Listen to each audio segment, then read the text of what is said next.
Assalamualaikum warahmatullahi wabarakatuh. Gimana kabarnya semuanya? Baik ya, alhamdulillah. Semoga kita semua selalu diberi kesehatan dan dilindungi oleh Allah.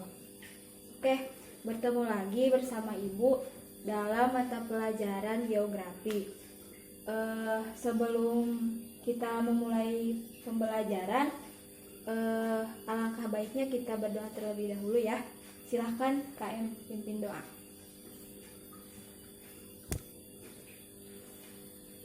Silahkan.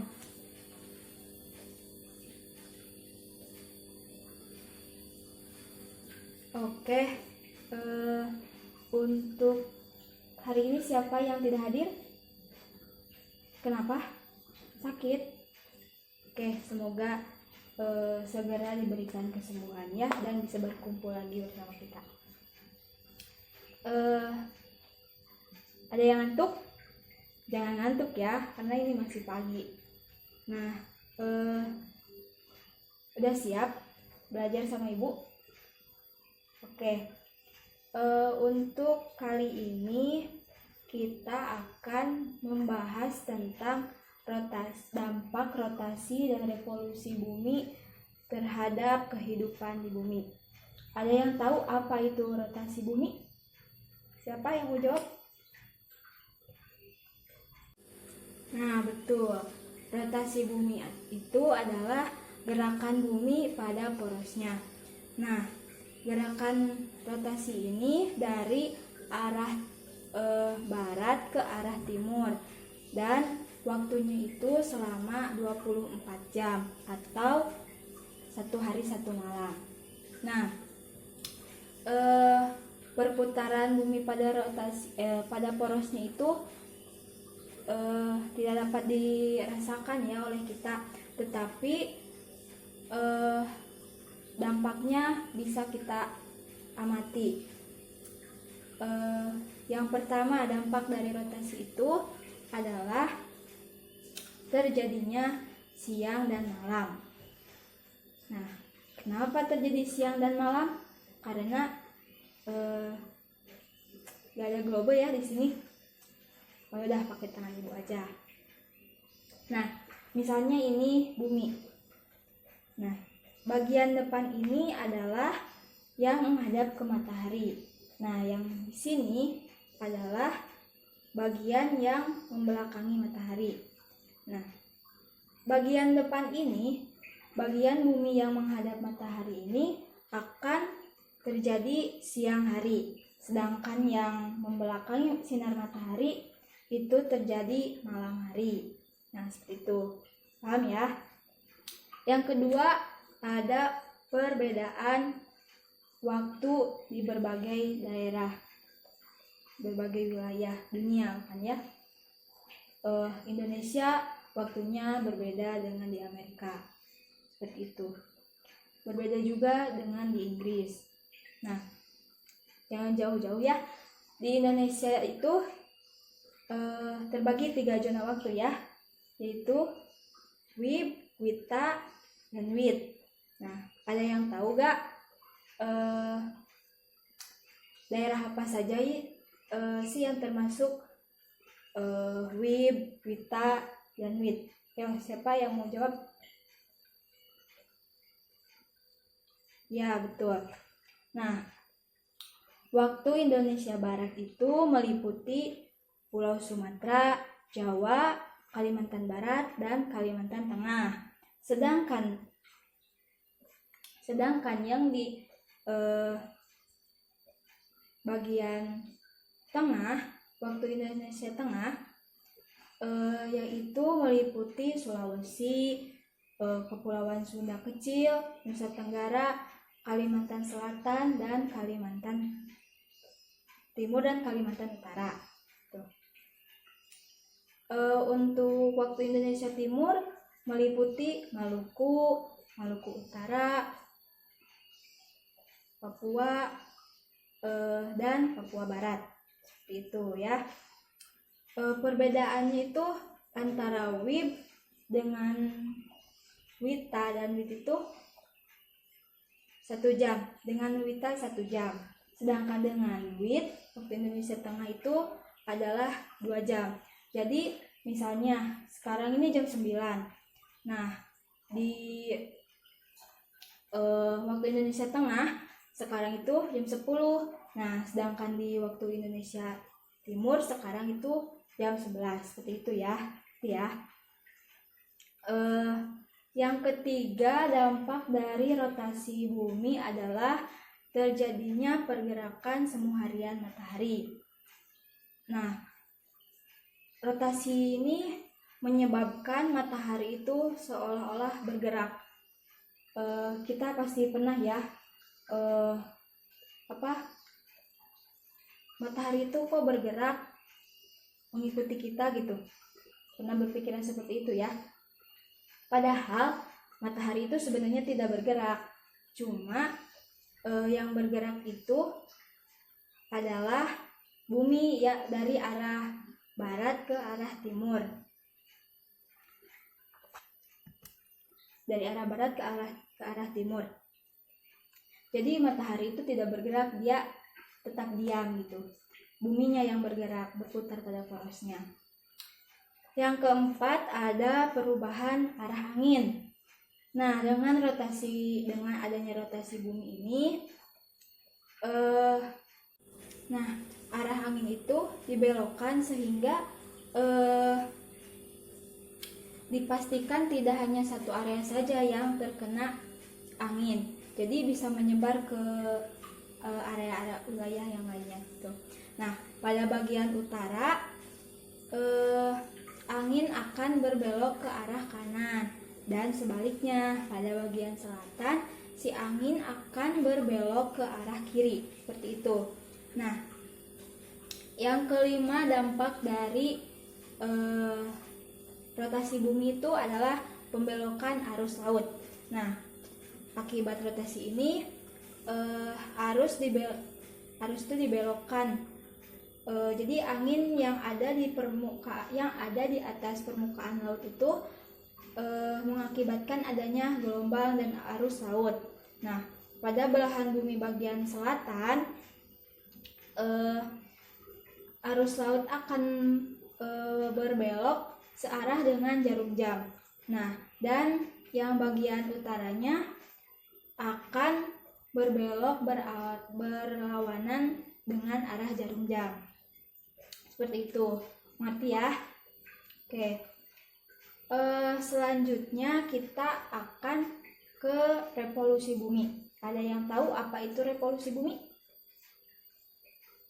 Nah, ya, revolusi bumi adalah pergerakan bumi mengelilingi matahari. Nah, hal ini itu terjadi akibat adanya gaya saling tarik-menarik antara gravitasi matahari dengan bumi. Kapan waktu yang dibutuhkan revolusi ini? Nah, untuk revolusi ini terjadi 1 tahun ya, 365 hari. Kalau rotasi itu kan 24 jam, 1 hari 1 malam. Nah, kalau revolusi ini itu 1 tahun. Nah, bumi itu bergerak dengan kemiringan yang membentuk sudut sehingga 23,5 derajat terhadap matahari yang diukur dari garis khatulistiwa itu. Nah, sama halnya seperti rotasi bumi, revolusi bumi ini juga mempunyai dampak. Apa saja sih dampaknya? Yang pertama, adanya perubahan musim. Nah, di subtropis tuh ada 4 musim kan ya? Ada apa aja? Coba. Ya, musim semi, musim gugur, musim panas, musim dingin. Nah, sedangkan di iklim tropis seperti di Indonesia itu ada 2 musim, yaitu musim kemarau dan musim hujan. Nah, pada bulan Maret sampai Juni itu bagian belahan bumi utara itu terjadi musim semi, sedangkan di bagian selatan adalah bagian selatan musim gugur.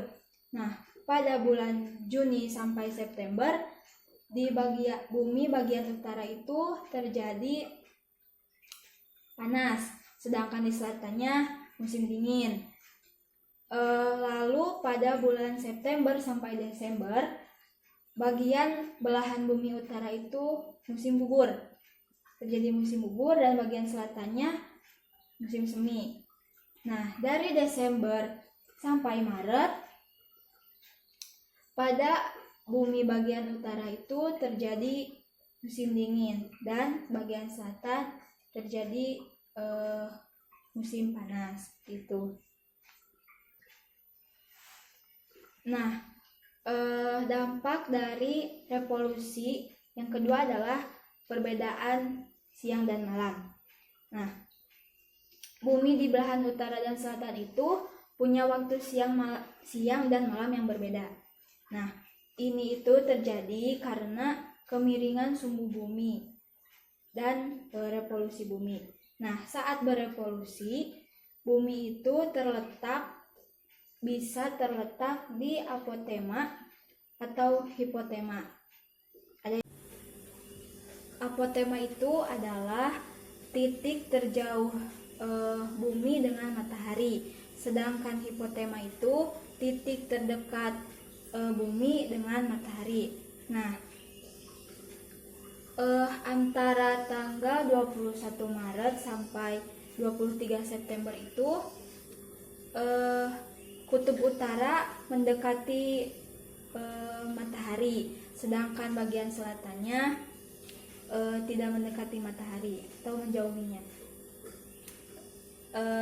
Belahan bumi utara akan menerima banyak sinar matahari, sedangkan bagian bumi selatan lebih sedikit menerima sinar matahari. Lalu waktu siang di belahan utara itu lebih lama dibandingkan bagian selatan. Nah, ada daerah di sekitar bumi utara itu mengalami siang harinya itu 24 jam dan ada juga di kutub selatan itu mengalami malamnya itu 24 jam. Nah, kalau diamati dari garis khatulistiwa, matahari itu tampak bergeser ke utara. Nah, kutub utara itu paling dekat dengan matahari itu pada tanggal 21 Juni. Ya, pada tanggal 21 Juni. Lalu antara 23 September sampai 21 Maret itu sebaliknya dari yang tadi. Nah, jadi si bagian bumi selatan itu kutub selatan itu mendekati matahari. Nah, sedangkan kutub utaranya menjauhi matahari.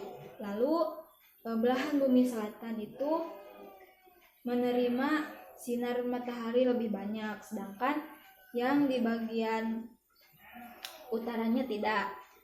Nah, waktu siang di bagian bumi selatan lebih lama daripada bagian utara. Lalu ada daerah bagian utara yang mengalami malamnya itu 24 jam. Ada juga daerah kutub selatan yang mengalami malamnya itu yang mengalami siangnya itu 24 jam.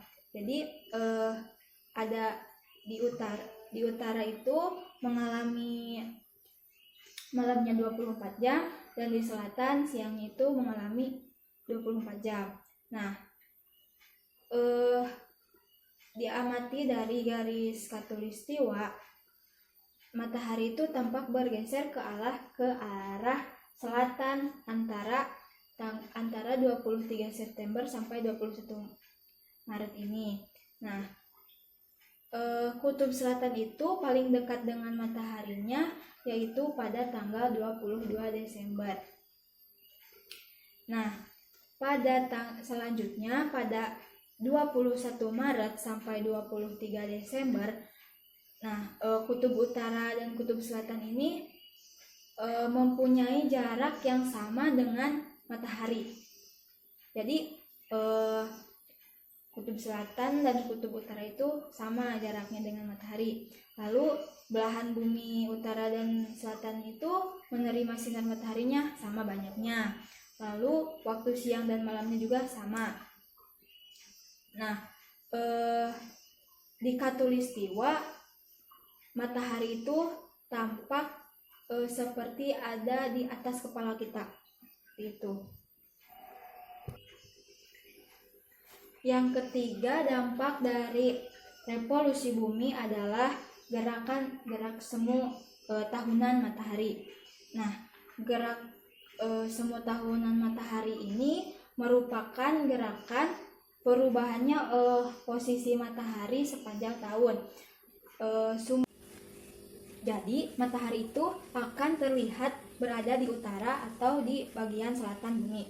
Nah, selama setengah tahun matahari itu akan lebih banyak menyinari bumi bagian utara, dan setengah tahunnya lagi bumi itu akan lebih banyak menyinari bagian selatan, seperti itu.